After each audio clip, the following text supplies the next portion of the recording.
Awal kehidupan. Beliau lahir tahun 1024 1615 M di Singkil, Aceh Selatan. Nama lengkap, Abdurrauf bin Ali Al-Jawi Al-Fansuri As-Singkili. Masyarakat memanggilnya Syekh Abdurrauf Singkil, atau kelak dikenal luas sebagai Syekh Kuala. Artinya, ulama besar dari Kuala. Beliau berasal dari keluarga saleh, berdarah ulama. Sejak kecil sangat cerdas, tenang, suka menyendiri, dan hatinya sudah terpaut kepada Allah. Tidak suka kemewahan, cita-cita hidupnya hanya satu, menuntut ilmu agama yang benar dan mendalam, lalu mengajarkannya kembali. Daerah Singkil saat itu pelabuhan ramai dan pusat ilmu, jadi beliau banyak bertemu ulama dari berbagai negeri. Berkelana menuntut ilmu. Pertama berguru kepada ayahnya sendiri, lalu kebarus belajar pada Syekh Hamzah Fansuri, ulama besar pengarang kitab tasawuf terkenal.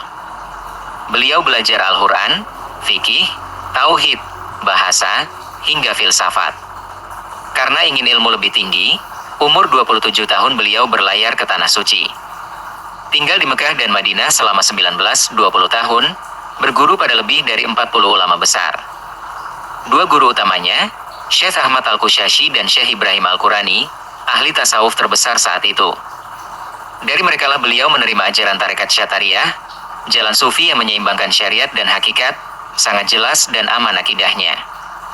Beliau hafal banyak kitab, paham semua cabang ilmu agama, dan diakui ulama Timur Tengah sebagai orang yang paling mendalam ilmunya dari Nusantara.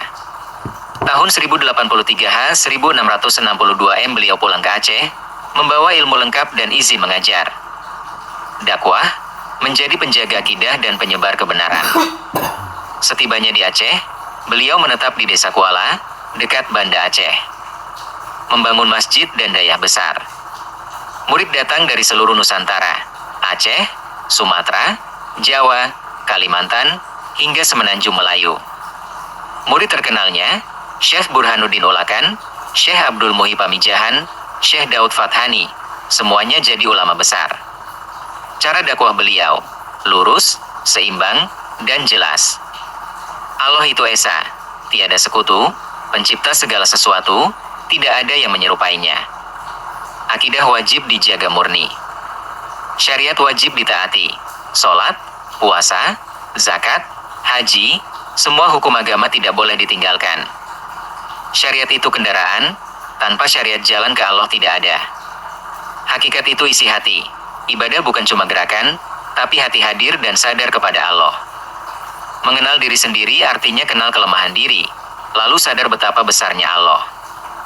Beliau meluruskan ajaran sufi agar tidak keliru.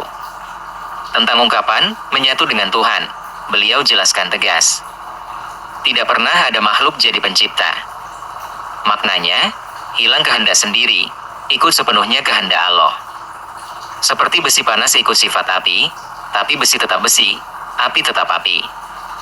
Allah tetap Tuhan yang Maha Esa, kita tetap hamba yang lemah. Beliau menulis banyak kitab besar berbahasa Melayu dan Arab, yang jadi pegangan seluruh ulama Nusantara sampai sekarang. Tarjumanul Mustafid, tafsir Al-Quran berbahasa Melayu, paling terkenal dan luas dipakai.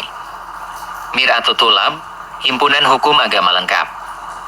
Umdatul Muhtajin, panduan jalan sufi yang aman dan benar. Karena ilmunya sangat tinggi dan akidahnya sangat tegas, beliau diangkat Kesultanan Aceh menjadi mufti kerajaan, pemimpin tertinggi urusan agama.